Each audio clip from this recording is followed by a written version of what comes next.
ভাইয়া এরপরে হচ্ছে আমাদের সোলার সিস্টেমের আরেকটা পার্ট হচ্ছে যেটা আমরা দেখি অনেক সময় ভিডিওতে দেখা যায়। একটু ঝড় আসতেছে, প্যানেলগুলো ঝরঝর করে ভেঙে চুরে পড়ে যাচ্ছে। এই যে বিষয়টা, মানে এই যে স্ট্রাকচারের যে বিষয়টা, আসলে এই স্ট্রাকচারটা একজন মানুষ বা যারা আমরা সোলার সিস্টেম যারা করছেন, এটা কতটা গুরুত্ব বহন করে এবং সে আসলে স্ট্রাকচারের বিষয়টা কিভাবে সলভ করবে? এই যে প্রবলেমগুলো দেখি আমরা এটা সলভ করার উপায়টা কি আসলে? স্ট্রাকচারে আমরা সবচাইতে আমার মনে হয় যে এইটাই সবচাইতে অবহেলিত। হুম, হুম, ঠিক আছে? বাকিগুলো মোটামুটি সবার কাছ থেকে শুনে, শুনে দেখে মোটামুটি সবাই একটু লাইনে আসলেও এই স্ট্রাকচার নিয়ে আসলে কেউ তেমন গুরুত্ব দিচ্ছে না।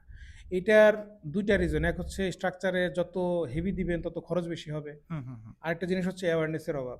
আপনি একটা প্যানেল ধরেন একটা প্যানেলের ওজন প্রায় ৩২ কেজি। আচ্ছা। একেকটা প্যানেল। হ্যাঁ, এখন যে ৩২ বড়, কেজি বড় ধরেন বড়গুলা ৬২০-২৫ ৬২০ হ্যাঁ, হ্যাঁ। ওয়াটের যেগুলো। এখন আপনি এইটা যদি হাই রাইজ হয়, ধরেন মেইন হাইট এর উপরে হয়, হুম, তাহলে হুম, তো এটাকে অনেকেই দেখা যায় চিকন একটা অ্যাঙ্গেল দিয়ে করে। ১.৫ বাই ১.৫ অ্যাঙ্গেল দিয়ে করে। হুম, হুম, হুম। মানে বক্সও না, অ্যাঙ্গেল দিয়ে করে। অ্যাঙ্গেল দিয়ে করে। হুম। ঠিক আছে? আমি কিন্তু ওইটা বলছি না আপনি জিআই দিয়ে করবেন, এমএস দিয়ে করবেন নাকি এসএস দিয়ে করবেন, এটা আমি বলছি না। জি, জি, জি। কিন্তু আগে দরকার হচ্ছে আপনি যেই ম্যাটেরিয়াল দিয়ে করেন, ওটা হচ্ছে কি ম্যাটেরিয়াল দিবেন ওটা হচ্ছে ধরেন রাস্ট বা আপনার মরিচা কতদিন আসবে না আসবে হুম, এটার উপর হুম, ডিপেন্ড হুম। করে। কিন্তু যে মেটালটা দিবেন সেটার থিকনেস কতটুকু হবে, বা সেটার সক্ষমতা আছে কিনা ওইটা সক্ষমতা হ্যাঁ। হুম, কতটুকু হুম। এবং এটা ঝড় আসলে কি হবে, কি হবে? ঠিক আছে? এইটা কিন্তু আসলে আমরা অনেক সময় কনসিডার করি না।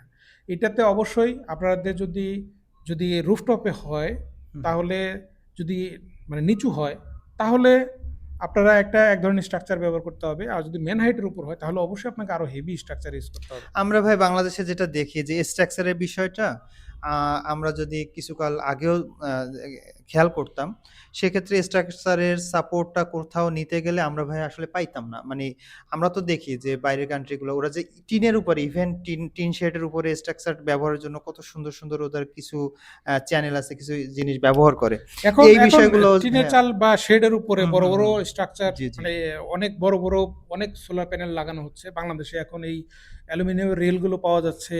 তারপর হচ্ছে এসএস এর নাট বল্টু এগুলো এখন পাওয়া যাচ্ছে।